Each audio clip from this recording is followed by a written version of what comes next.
Bismillahirrahmanirrahim. Assalamualaikum warahmatullahi wabarakatuh. Salam dan bahagia. Pada kesempatan kali ini kita akan membahas tentang penyusunan ragam tulis ilmiah. Yang kemarin itu Bu Okta sudah pernah memaparkan tentang bagaimana cara membuat makalah dan proposal. Sekarang kita akan masuk ke penyusunan ragam tulis ilmiah. Apa itu penyusunan ragam tulis ilmiah? Adalah karya tulis ilmiah adalah karya tulis yang bersifat keilmuan. Kenapa dikatakan keilmuan? Karena karya tulis ilmiah itu bersifat baku, harus sesuai dengan ejaan yang disempurnakan, dan ketika kita menulis juga harus jelas, tidak boleh tidak jelas. Sifat keilmuan ini terlihat dari penggunaan bahasanya. Ragam ilmiah merupakan salah satu ragam bahasa Indonesia yang digunakan dalam pertemuan dan penulisan karya ilmiah. Itu pengertian ragam tulis ilmiah. Sekarang kita masuk ke ciri ragam tulis ilmiah. Cirinya di sini kita akan belajar bareng-bareng. Kita mulai dari yang pertama adalah ciri pertama, baku. Baku itu apa? Struktur bahasa yang digunakan sesuai dengan kaidah bahasa Indonesia baku, baik mengenai struktur kalimat maupun kata. Demikian juga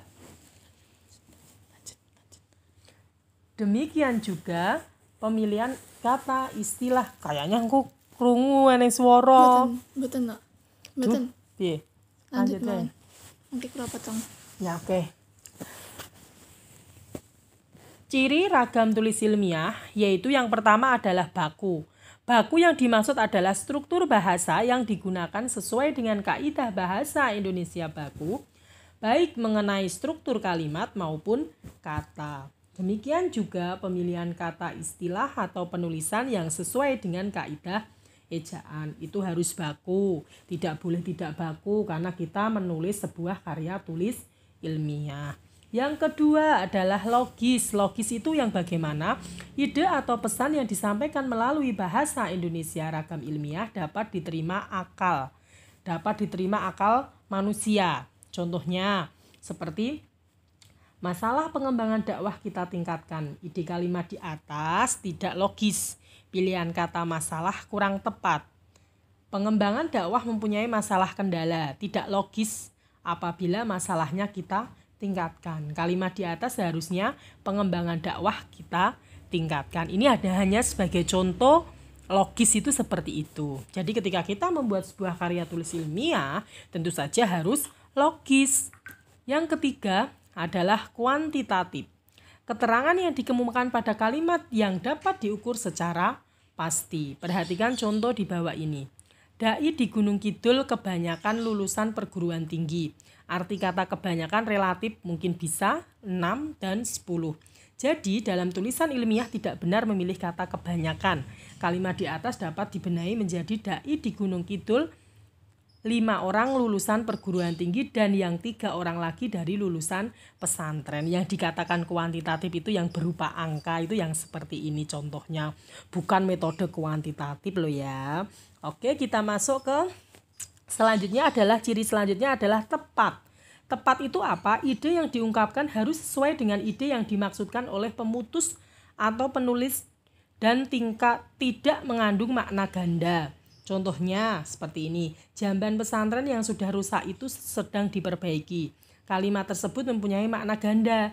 Yang rusaknya itu mungkin jamban atau mungkin juga pesantren. Jadi harus tepat. Kalau misalkan kita akan membahas tentang COVID, ya udah kita bahas tentang COVID, nggak usah sampai kemana-mana sehingga tidak tepat seperti itu. Lalu masuk ke denotatif yang berlawanan dengan konotatif.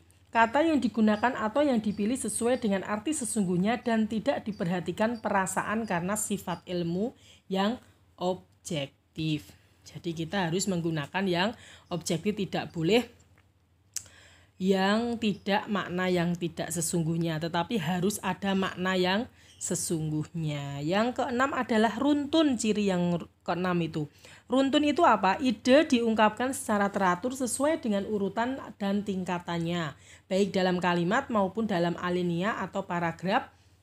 Adalah seperangkat kalimat yang mengemban satu ide atau satu pokok bahasan. Runtun itu ketika kita membuat sebuah kalimat yang ada di dalam karya ilmiah itu harus runtun. Tidak boleh misalkan di sini bahas tentang COVID, di sini bahasnya tentang makanan. Lah itu tidak runtun. Yang dikatakan runtun itu menggunakan kalimat yang baik dan benar, dibaca dan didengar pun juga enak. Sekarang masuk ke tujuan ragam tulis ilmiah. Di sini ada tujuannya. Yang pertama apa? Memahami ragam bahasa ilmiah. Kita harus mampu memahami ragam bahasa ilmiah. Yang kedua, mengetahui ciri-ciri ragam ilmiah. Kita harus tahu ciri-ciri ragam ilmiah itu bagaimana. Yang tadi sudah Bu Okta paparkan di depan.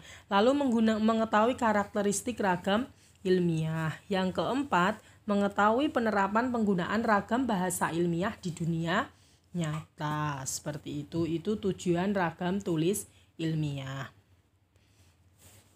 Masuk ke karakteristik ragam tulis ilmiah. Apa saja sih yang masuk dalam karakteristik ragam tulis ilmiah? Yang pertama, bahasa Indonesia bersifat cendekia.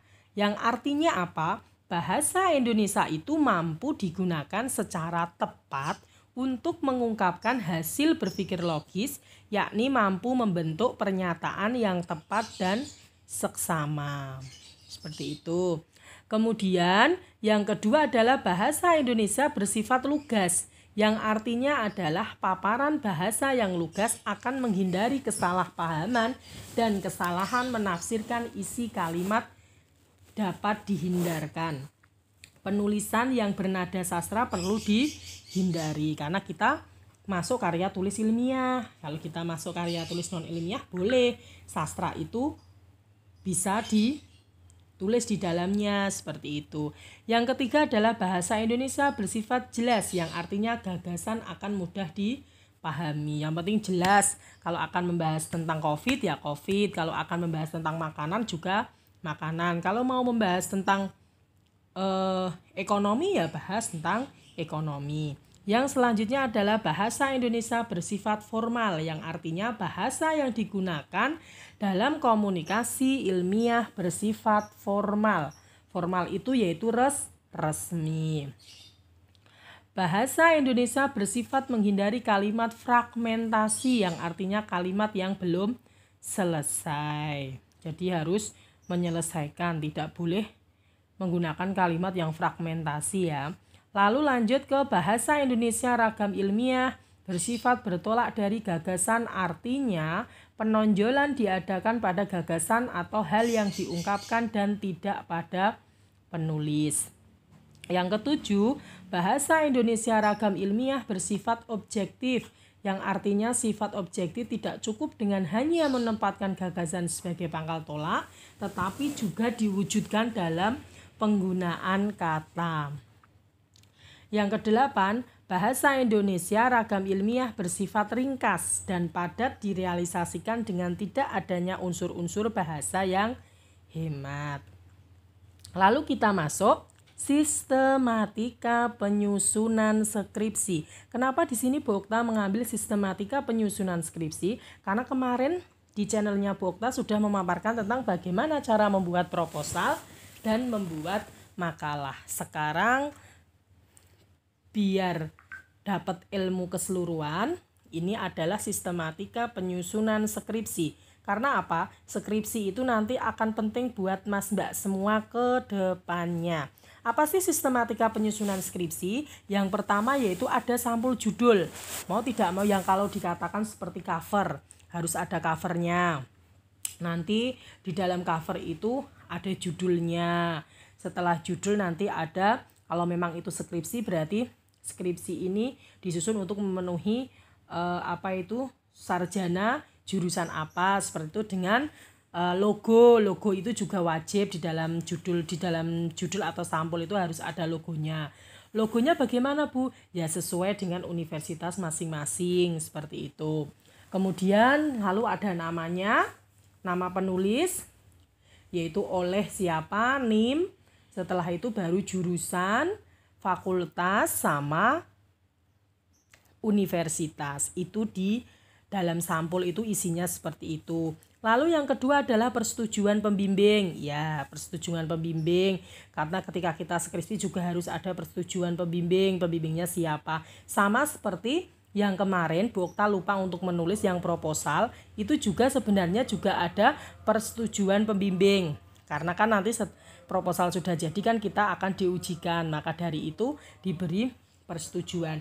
Kenapa Bu Okta tidak memberikan persetujuan pembimbing? Karena kemarin itu pikirannya Bu Okta itu hanya untuk membuat tugas proposal seperti itu. Tapi ya ini nanti bisa didengarkan. Habis itu juga ini juga bisa didengarkan sistematika penyusunan skripsi. Pengesahan kelulusan itu boleh, itu tergantung gaya selingkungan masing-masing kampus itu akan berbeda. Ada lembar pernyataan. Di situ ada moto dan persembahan.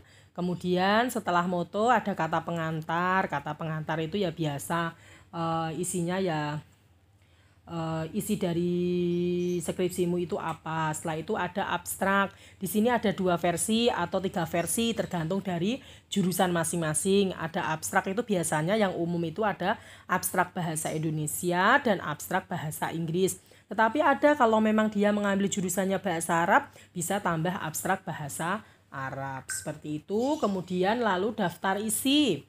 Daftar isi, kemudian baru daftar tabel, diagram atau gambar jika ada. Tapi Bu Okta yakin ketika skripsi pasti ada daftar tabel, diagram atau gambar. Sehingga nanti tetap diberi daftar tabel, diagram, gambar dan lain sebagainya. Kita masuk ke bab 1 pendahuluan.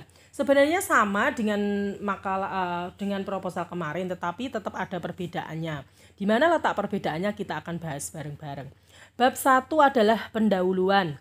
Di sini pendahuluan itu terdiri dari ada latar belakang masalah. Ya, kemarin sudah saya paparkan bahwasannya latar belakang masalah itu wajib ada kutipannya. Wajib ada penelitian yang relevannya. Kenapa kamu mengambil judul itu? Kenapa tidak mengambil judul yang lainnya? Apa sih keunggulan dari judulmu sehingga kok kamu itu tertarik dengan judul tersebut? Lalu masuk ke rumusan masalah. Rumusan masalah itu nanti tergantung, ada 2 rumusan masalah bisa, 3 bisa, 6 bisa, 7 bisa. Kemudian nanti di situ selanjutnya adalah tujuan penelitian. Lah, rumusan masalah itu harus sinkron dengan tujuan penelitian. Kalau rumusan masalahnya 3, berarti tujuan penelitiannya pun juga harus 3. Bu, sebelum rumusan masalah itu ada pembatasan masalah loh, Bu. Iya, itu tergantung dari gaya selingkungan masing-masing kampus. Tetapi ini Bu Okta itu memaparkannya yang umum saja.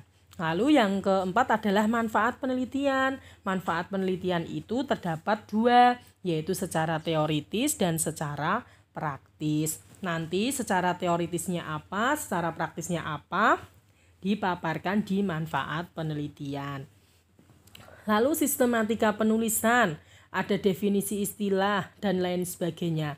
Itu tergantung dari gaya selingkungan masing-masing kampus. Kemungkinan itu akan berbeda dengan satu kampus dengan kampus yang lainnya. Yang penting intinya di pendahuluan secara umum itu sebenarnya ada hanya 4. Latar belakang masalah, rumusan masalah, tujuan penelitian, manfaat penelitian.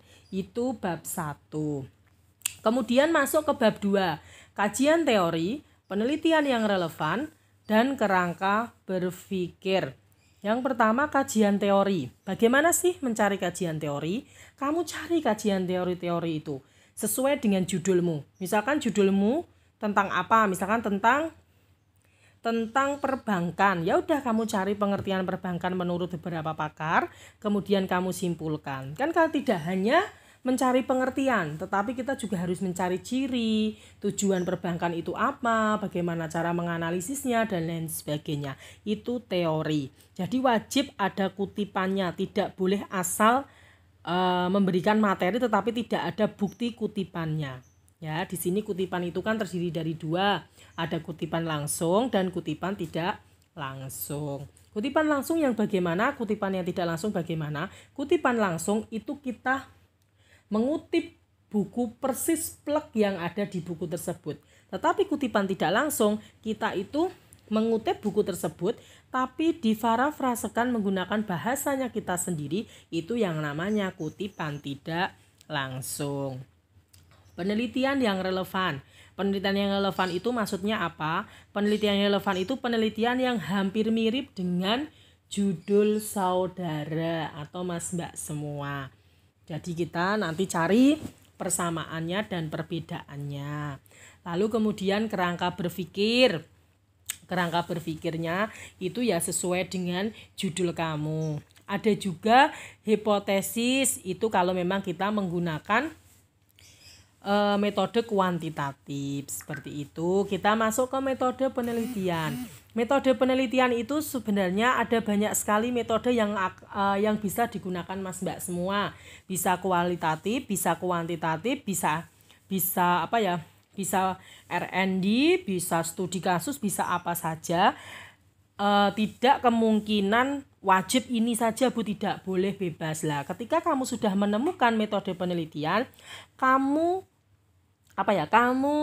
klarifikasi, misalkan kualitatif itu berarti nanti apa, jenis penelitian, teknik pengumpulan data, teknik analisis data, teknik teknik pengumpulan datanya pakai apa dan lain sebagainya. Nanti Mas Mbak semua bisa baca buku yang kamu pakai. Misalkan kamu menggunakan kualitatif, kamu pakai punyanya Sugiono. Lah di situ kualitatif langkah-langkahnya seperti apa? Ikutilah gaya Sugiono. Misalkan kuantitatifnya pakai Sugiono juga, ikutilah gayanya Sugiono itu bagaimana. Jadi kita wajib sama seperti yang ada di Sugiono. Seperti itu ya. Kita masuk ke bab 3 tadi tentang metode penelitian. Kita lanjut ke bab 4. Bab 4 itu adalah pembahasan. Kalau skripsi itu kita nanti sudah membahas hasil dan penelitian, ya kan? Pembahasan dan hasil itu di bab 4. Beda dengan proposal. Kalau proposal bab 4-nya penutup karena memang belum meneliti, ya kan? Nah, itu nanti hasilnya sesuai dengan pertanyaan yang ada di rumusan masalah. Kalau rumusan masalahnya 5, nanti pembahasannya di bab 4 itu juga harus 5. Kemudian nanti setelah dibahas, itu kan data, baru dibahas menggunakan bahasanya sendiri. Kemudian bab 5 yaitu adalah penutup. Penutup itu terdiri dari kesimpulan dan saran. Kesimpulan itu diusahakan sama dengan rumusan masalah. Kalau rumusan masalahnya 5, kesimpulannya pun juga harus 5. Tapi harus singkat, padat, dan jelas. Tidak boleh kesimpulan itu melebihi seperti di pembahasan. Banyak sekali, misalkan sampai 5 lembar, itu tidak boleh. Habis itu saran itu bisa saran sebagai penulis, saran untuk peneliti lanjutannya, dan lain sebagainya. Kemudian selanjutnya adalah daftar pustaka. Daftar pustaka itu biasanya juga sesuai dengan gaya selingkungan masing-masing kampus. Tapi insya Allah kalau daftar pustaka itu semuanya kayaknya hampir sama, yaitu seperti kalau daftar pustaka buku kita yaitu nama, tahun, judul itu wajib dimiringkan karena buku. Setelah itu baru penerbit, habis itu kota terbit, itu daftar pustaka. Tapi kalau daftar pustaka jurnal itu nanti yang digaris miring itu nama jurnalnya, bukan judul artikelnya, seperti itu. Nanti ini akan biar lebih lanjutnya tentu saja ada channel-channel yang channel YouTube-nya Bu Okta atau kontennya Bu Okta yang membahas tentang daftar pustaka. Nanti akan lebih jelas dan detail seperti itu. Selanjutnya setelah daftar pustaka itu lampiran. Jadi harus ada lampiran, misalkan lampiran wawancara, lampiran apa saja nanti dimasukkan setelah daftar pustaka. Itu Mas Mbak semua bagaimana cara membuat membuat sistematika pembuatan skripsi. Hampir sama dengan proposal, tetapi bedanya kalau proposal itu tidak ada pembahasan di bab 4, kalau skripsi itu ada bab 4-nya, yaitu tentang pembahasan. Bab 5-nya itu adalah penutup, yaitu kesimpulan dan saran. Insya Allah ini bisa dipahami. Sebenarnya ini juga kalau misalkan kurang jelas, bisa melihat video Bu Okta yang kemarin itu 2 video. Yang kemarin yang udah lama itu 2 video, insya Allah juga sangat membantu. Mudah-mudahan ini nanti bisa untuk bekal Mas Mbak semua menuju ke skripsi. Terima kasih. Kurang lebihnya Bu Okta mohon maaf. Wassalamualaikum warahmatullahi wabarakatuh. Salam dan bahagia.